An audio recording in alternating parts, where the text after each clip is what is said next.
Vamos a analizar el derecho aplicable a los contratos internacionales en los tratados de Montevideo de Derecho Civil. Lo primero que nos preguntamos es acerca del lugar que tienen en los mismos la autonomía de la voluntad conflictual.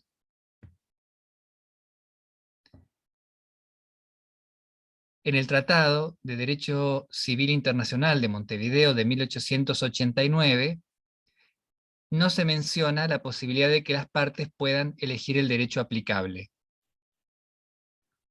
Si buscamos los antecedentes en las actas del Congreso, puede advertirse que la autonomía de la voluntad conflictual sí figuraba en el proyecto presentado por el jurista uruguayo Gonzalo Ramírez. Sin embargo, en las discusiones se resolvió dejar de lado la autonomía de la voluntad conflictual. El silencio sobre el tema en el tratado dio lugar a distintas interpretaciones. La doctrina uruguaya, por un lado, siguiendo lo que fueron las discusiones en el Congreso, entendió que había sido voluntad del Congreso dejar fuera del tratado la autonomía de la voluntad conflictual. Por su parte, la doctrina argentina interpretó que si no estaba prohibido en el cuerpo del tratado, estaba permitido. Entonces tenemos a una parte en contra de la posibilidad de elegir el derecho aplicable, y otra parte de la doctrina favorable a la posibilidad de elegir el derecho aplicable. En el Tratado de Montevideo de 1940, sí se hace mención a la posibilidad de la elección del derecho aplicable. Y esto tiene lugar en el protocolo adicional en su artículo 5. Allí se puede leer que la jurisdicción y la ley aplicable según los respectivos tratados no pueden ser modificadas por voluntad de las partes. Aparece así, en primer lugar, como una categórica negativa a la posibilidad de la elección del derecho aplicable. Sin embargo, como una solución de compromiso entre las opiniones argentinas y uruguayas, favorable o en contra de la autonomía de la voluntad conflictual, se completa la frase con esta expresión: no pueden ser modificadas por voluntad de las partes, salvo en la medida en que lo autorice dicha ley. Salvo en la medida en que lo autorice dicha ley. Esto quiere decir que si las normas de conflicto del Tratado de Montevideo indican como aplicable el derecho de un país que autoriza la elección del derecho aplicable, se podrá elegir el derecho de otro Estado. Por ejemplo, si el punto de conexión del tratado es lugar de cumplimiento y el contrato se cumple en la Argentina, como Argentina autoriza la elección del derecho, será permitido que las partes elijan la aplicación de otro derecho que no sea el argentino. En cambio, durante muchos años que Uruguay no autorizó la elección del derecho aplicable, si por las normas del Tratado de Montevideo resulta aplicable el derecho uruguayo, como el derecho uruguayo no autorizaba la elección del derecho aplicable, no sería posible la autonomía de la voluntad conflictual y se aplicaría el derecho uruguayo. Esto ha cambiado porque Argentina, por un lado, cuya doctrina siempre fue favorable a la autonomía de la voluntad, desde la entrada en vigencia del Código Civil y Comercial, esto quedó receptado por el artículo 2651, que autoriza con toda claridad la elección del derecho aplicable. Por su parte, Paraguay, también en 2015, aprobó la Ley sobre el Derecho Aplicable a los Contratos Internacionales, cuyo artículo 4 permite la autonomía de la voluntad conflictual. Y por último, en 2020, Uruguay sancionó la Ley General de Derecho Internacional Privado, que entró en vigencia el 16 de marzo de 2021. Su artículo 45 también permite la elección del derecho aplicable. En virtud de las modificaciones que fueron sufriendo las fuentes internas de los estados parte, hoy podemos concluir que en función de que todos los derechos autorizan la elección del derecho aplicable,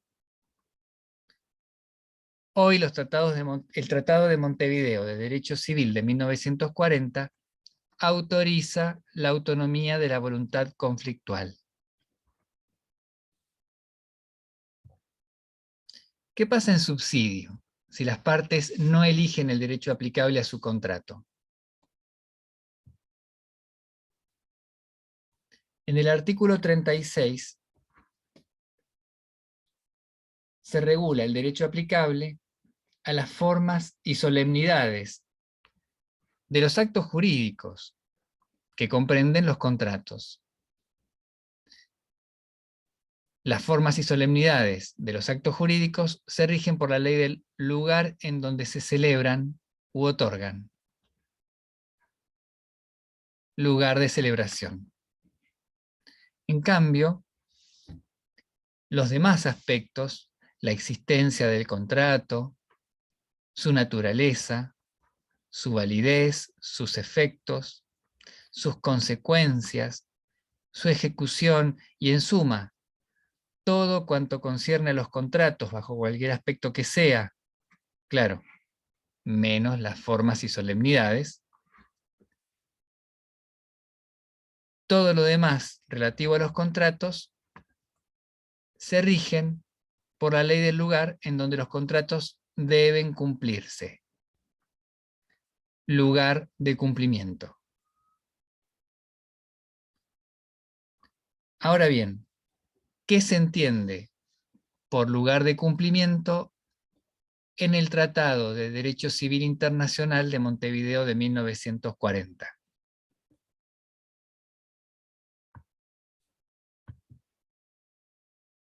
En el artículo 38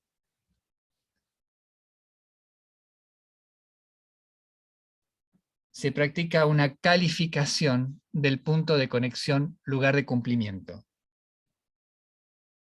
Y lo hace según el tipo de contrato de que se trate. Así, cuando el contrato tenga por objeto cosas ciertas e individualizadas, cosas ciertas e individualizadas. Podemos hablar de una embarcación individualizada por su matrícula, podemos hablar de un caballo de polo, podemos hablar de una obra de arte, es decir, cosas ciertas e individualizadas, que no pueden ser sustituidas por otra de la misma especie. En esos casos, los contratos se rigen por la ley del lugar en donde ellas existían al tiempo de la celebración del contrato.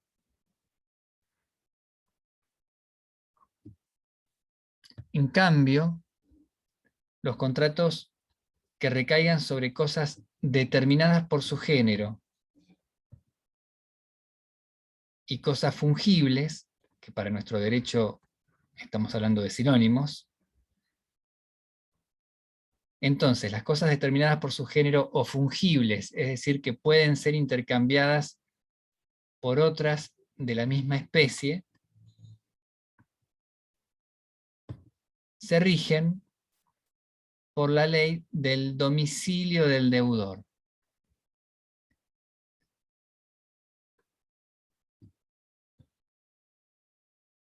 y los que versen sobre prestación de servicios, si los servicios recaen sobre cosas, por las del lugar donde esas cosas existían al tiempo de celebración.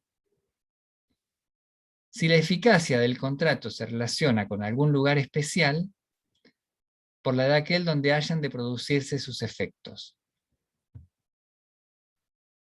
Fuera de esos casos, por la del lugar del domicilio del deudor al tiempo de la celebración del contrato.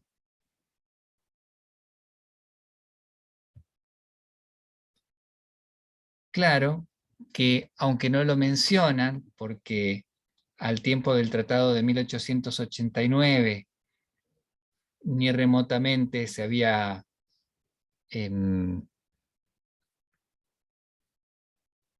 se hablaba de la teoría de la prestación más característica, que data de la década del 40 del siglo pasado. Es claro que el Tratado de Montevideo refiere, cuando hace esta clasificación de contratos, refiere la prestación más característica. Es la única prestación cuyo objeto pueden ser cosas ciertas e individualizadas, o una prestación de servicios. Claramente habla de la prestación más característica.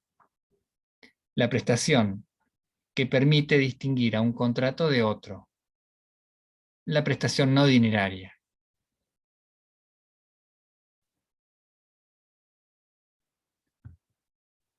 En subsidio,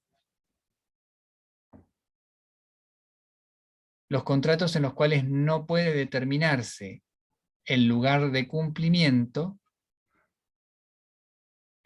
se rigen por la ley indicada por el punto de conexión subsidiario, lugar de celebración.